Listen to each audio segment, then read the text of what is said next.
Hey, greetings, everyone. Lieutenant Colonel Alan West here, the Executive Director of the American Constitutional Rights Union and the ACRU Action Fund, and just want to welcome you to another episode of Live Free TV. You know, there's been a lot of talk about Trump administration expansionism. All of a sudden, this fear-mongering from the progressive socialist left when it comes to the issue of Greenland and the Panama Canal. I think it's very important that we look at these two aspects because we're not taking into account the global hegemonic designs of the One Belt, One Road strategy of China. And I think it's really important for us to block those objectives and those designs that China has. Without a doubt, China has exploited our withdrawal from Afghanistan and the raw materials that you have there, and also the strategic positioning of Afghanistan.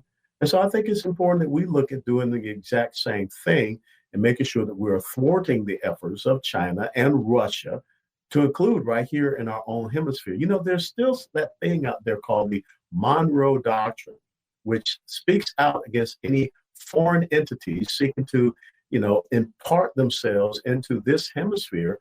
And they are seeking to undermine the interests of the United States of America in this hemisphere. So a lot of talk about Greenland. President Trump has mentioned Greenland. He just recently had a press conference. Let's kind of get a background and understanding about Greenland.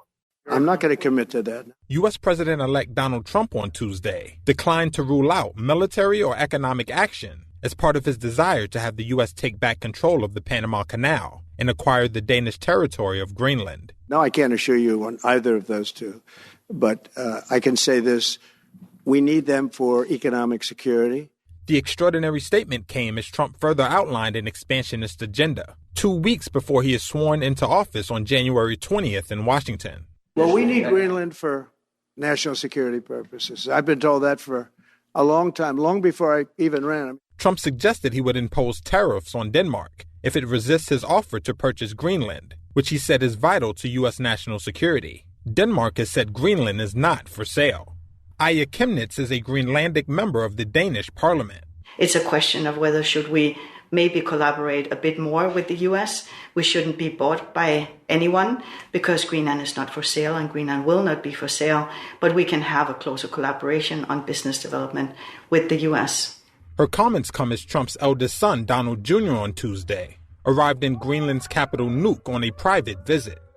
When it comes to Panama, its president, Jose Raul Molino, has previously rejected the notion of turning the canal back to the U.S., which had owned it before handing over control to Panama in 1999. We gave the Panama Canal to Panama. We didn't give it to China. And they've abused it. They've abused that gift. It should have never been made, by the way. Giving the Panama Canal is why Jimmy Carter lost the election, in my opinion, more so maybe than the hostages. Let's start off by talking about Greenland. Greenland is one of the largest islands in the world that is not part of a continent. The population of Greenland is about 55 to 56,000 individuals. The capital of Greenland is Nuuk, N-U-U-K. And one of the things you have to understand is that Greenland is an autonomous territory of the Kingdom of Denmark. But there was a 1951 treaty that gives United States of America control over the defense of Greenland. So we do have that relationship that is there. And when you think about the energy resources, the natural resources, lithium, and some other minerals that are there, it's very important for our national security. It's very important for our energy security and economic security.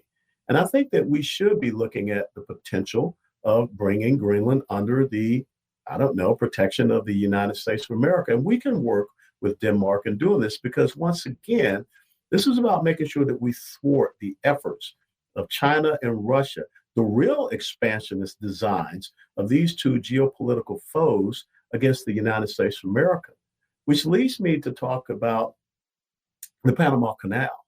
The Panama Canal is all about national security. As a matter of fact, the Panama Canal was completed back in August of 1914. The United States of America at the time had invested some $325 to $350 million in the completion of the Panama Canal.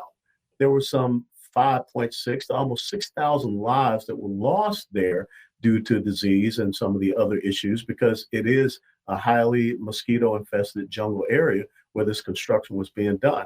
But the whole purpose of having that Panama Canal, it was during the time of President Teddy Roosevelt. He was the first one that got that idea going. And of course, it ended up being under President Taft when it was finally completed. Woodrow Wilson was in between.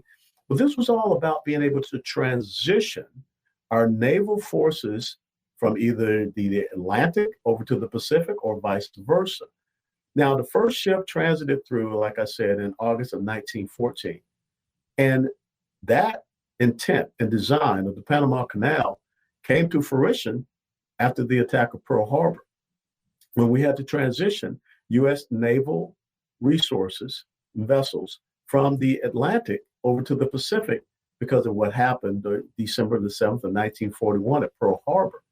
So that is the established national security reason for the Panama Canal. And oh, by the way, to the president of Panama, you would not have a country called Panama if it had not been for the protection of the United States of America to allow you to establish Panama from Colombia, because we blocked their ability to be able to send forces to preclude you from having your independence. So there you have it.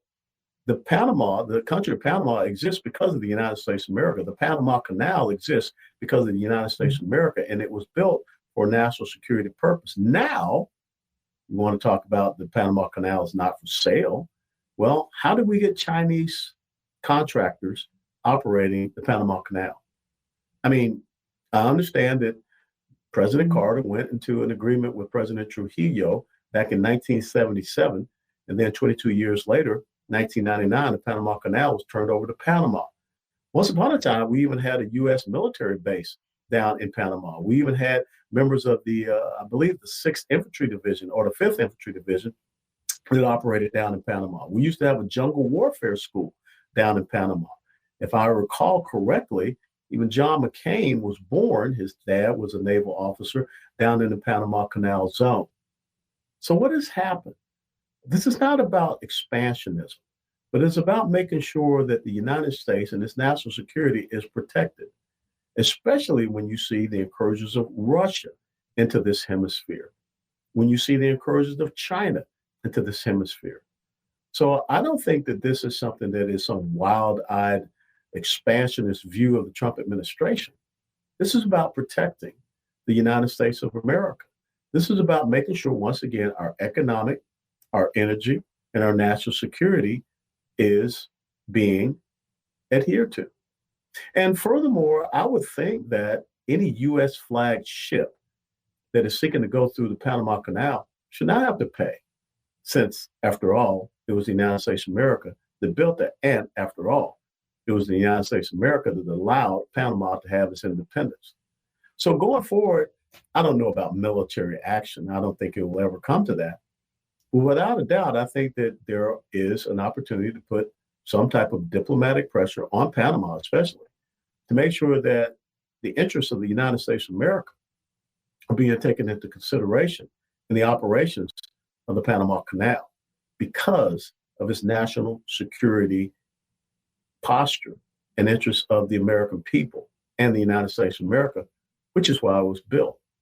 And when you look at Greenland, once again, I think it's important that maybe we look at some type of stationing of U.S. military personnel. Could be the Coast Guard. But again, if we have the opportunity to have energy exploration there in Greenland, and the people of Greenland understand and see how that could benefit them economically, yes, that's something we should look at. But we have to take those diplomatic steps first and foremost. Military incursions are always the very last thing. And I think that Donald Trump understands that. And I think that Donald Trump is putting things on the table. He's looking at what type of means of leverage he could use to protect the United States of America. Instead of doing what the Biden-Harris administration and the Obama-Biden administration did, was surrendering to our geopolitical foes and allowing them to have more expansionist opportunities than anything else. So stay tuned as we head into this new year. And let's see what happens with Greenland. And let's see what happens with the Panama Canal. But understand, if you study your history, you will see very clearly that there is already an established relationship between the United States of America and Greenland. And there was an established relationship between the United States of America and the Panama Canal because we were the ones that built it, and American lives were lost to ensure that it was built. And America used it for its intended purposes in World War II, which was to make sure that we could have naval dominance in the Atlantic or in the Pacific based upon attacks against these United States of America. If we're to live free, it's time to put America first when it comes to our economic, our energy, and our national security. God bless you all. God bless America.